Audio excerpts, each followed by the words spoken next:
ശരി, Shri Vasant അകമ്പള്ളി, doctor B Jayaraj പറയുന്നു ബി.ജെ.പിക്ക് എവിടെ സ്ഥാനാർത്ഥി ആയിട്ടില്ല, ഇതുവരെ നിർത്തണോ എന്ന കാര്യത്തിലും തീരുമാനമായിട്ടില്ല, അത് UDFനെ സഹായിക്കാനാണ് എന്നാണ്. ഇത് പതിവുള്ളതാണ്, അങ്ങോട്ടും ഇങ്ങോട്ടും നിങ്ങൾ തമ്മിലുള്ള ഈ ആരോപണ പ്രത്യാരോപണങ്ങൾ.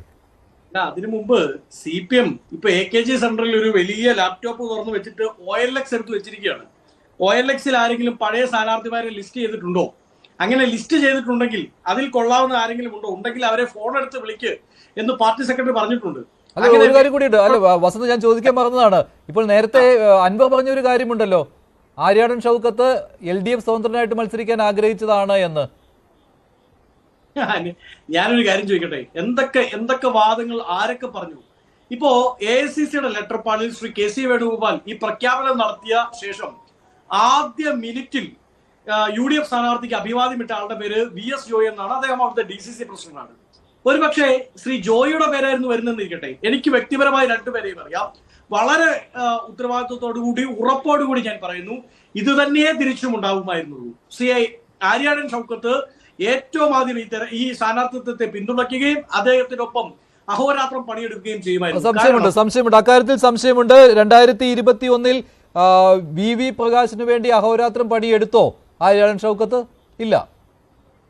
അല്ലല്ല, അതൊക്കെ നിങ്ങളുടെ കാര്യങ്ങളാണല്ലോ.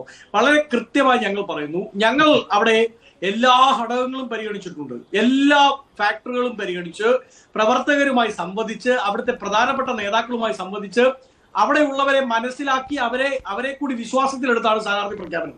ആ സ്ഥാനാർത്ഥി പ്രഖ്യാപനത്തിൽ ഇനി ആ തെരഞ്ഞെടുപ്പിനെ ചുക്കാൻ പിടിക്കാൻ പോകുന്നത് മലപ്പുറം DCCയുടെ പ്രസിഡന്റ് ശ്രീ VS ജോയ് ആയിരിക്കും. ഞാൻ ക്ലിയർ ആയി പറയുന്നല്ലോ, ഇപ്പോഴത്തെ സാഹചര്യത്തിൽ അൻവർ ഉണ്ടെങ്കിലും ഇല്ലെങ്കിലും അൻവറിന് 2 ദിവസം ആലോചിക്കാൻ വേണമെന്നാണ് പറഞ്ഞത്. ഞങ്ങൾ നാളെ മുതൽ തെരഞ്ഞെടുപ്പിന് ഇറങ്ങിയാണ്. അൻവർ ആലോചിച്ചിട്ട് അറിയിക്കട്ടെ, അത് അദ്ദേഹത്തിന്റെ കാര്യം. 2 ദിവസമോ 3 ദിവസം എടുത്ത് ആലോചിച്ചോട്ടെ. പക്ഷെ ഞങ്ങൾ നാളെ മുതൽ തെരഞ്ഞെടുപ്പിന്റെ അംഗത്തട്ടിലേക്ക് ഇറങ്ങുകയാണ്. OLXലോ ഈ പറയുന്ന ആലപ്പുഴ കടലിലോ എവിടെയെങ്കിലും ഒക്കെ വലയിട്ട ശേഷം ഏതെങ്കിലും ഒരു സ്ഥാനാർത്ഥിയെ കിട്ടിയാൽ ആ സ്ഥാനാർത്ഥിയുമായി CPM വരട്ടെ. ആ സ്ഥാനാർത്ഥിക്ക് പിന്തുണ കൊടുത്തുകൊണ്ട് തങ്ങളുടെ പോക്കറ്റിലുള്ള ആകപ്പാടുള്ള 8012 വോട്ടാണ് BJPക്ക് അവിടെ ഉള്ളത്. ആ വോട്ട് കൂടി CPMന് അവർ സംഭാവന ചെയ്യട്ടെ. അങ്ങനെ സംഭാവന ചെയ്താലും മിനിമം 25,000 വോട്ടിന് UDFന്റെ സ്ഥാനാർത്ഥി ശ്രീ ആര്യാടൻ ഷൗക്കത്ത് അവിടെ നിന്ന് ജയിക്കും. അതിൽ യാതൊരു സംശയം വേണ്ട. ഇനി നിങ്ങൾ M സ്വരാജാണ് വരുന്നതെങ്കിലോ? സ്വരാജ് നിസ്സാരക്കാരനല്ല.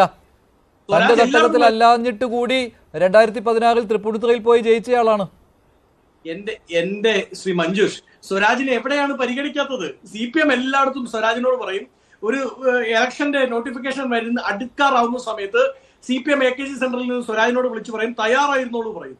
ഉടനെ പാവം സ്വരാജ് പോയി പുതിയ ഷർട്ട് മേടിക്കും, തേച്ച് വടിവാക്കി ഷർട്ടൊക്കെ ഇട്ട് നല്ല മുണ്ടൊക്കെ ഉടുത്ത് നിൽക്കുന്ന സമയത്ത് സ്വരാജിനെ വിളിച്ചു പറയും, ഇതാ പുതിയ സ്ഥാനാർത്ഥിയെ പറഞ്ഞു വിട്ടിട്ടുണ്ട്, അവിടെ ഏതെങ്കിലും തെരഞ്ഞെടുപ്പ് യോഗങ്ങളിൽ പോയി പ്രസംഗിച്ച് അദ്ദേഹത്തെ ജയിപ്പിക്കുമെന്ന്. CPMന്റെ എല്ലാ കാലത്തും നേർച്ചക്കോഴിയാണ് സ്വരാജ്.